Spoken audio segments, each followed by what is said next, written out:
Iran जंग में सालिसी पर अमरीकी कांग्रेस में पाकिस्तान के लिए तारीफी करारदाद पेश की गई। करारदाद डेमोक्रेट रुकन अलेक्जेंडर ग्रेन ने ऐवान नुमाइंदगान में पेश की।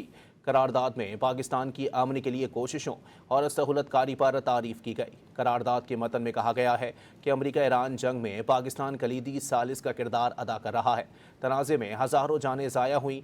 पाकिस्तान ने सिफारती वफूद की मेज़बानी के लिए मुश्किलात बर्दाश्त की। पाकिस्तान अमन मुज़ाकरात के लिए महफूज और काबिल एतमाद मकाम फराहम कर रहा है।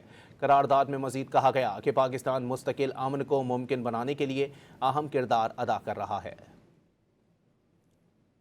ईरान जंग में सालिसी पर अमरीकी कांग्रेस में पाकिस्तान के लिए तारीफी करारदाद पेश की गई।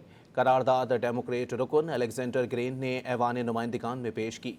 करारदाद में पाकिस्तान की अमन के लिए कोशिशों और सहूलतकारी पर तारीफ की गई। करारदाद के मतन में कहा गया है कि अमरीका ईरान जंग में पाकिस्तान कलीदी सालिस का किरदार अदा कर रहा है। तनाज़े में हज़ारों जानें ज़ाया हुई। पाकिस्तान ने सिफारती वफूद की मेज़बानी के लिए मुश्किलात बर्दाश्त की। पाकिस्तान अमन मुज़ाकरात के लिए महफूज और काबिल एतमाद मकाम फराहम कर रहा है। करारदाद में मज़ीद कहा गया कि पाकिस्तान मुस्तकिल अमन को मुमकिन बनाने के लिए अहम किरदार अदा कर रहा है।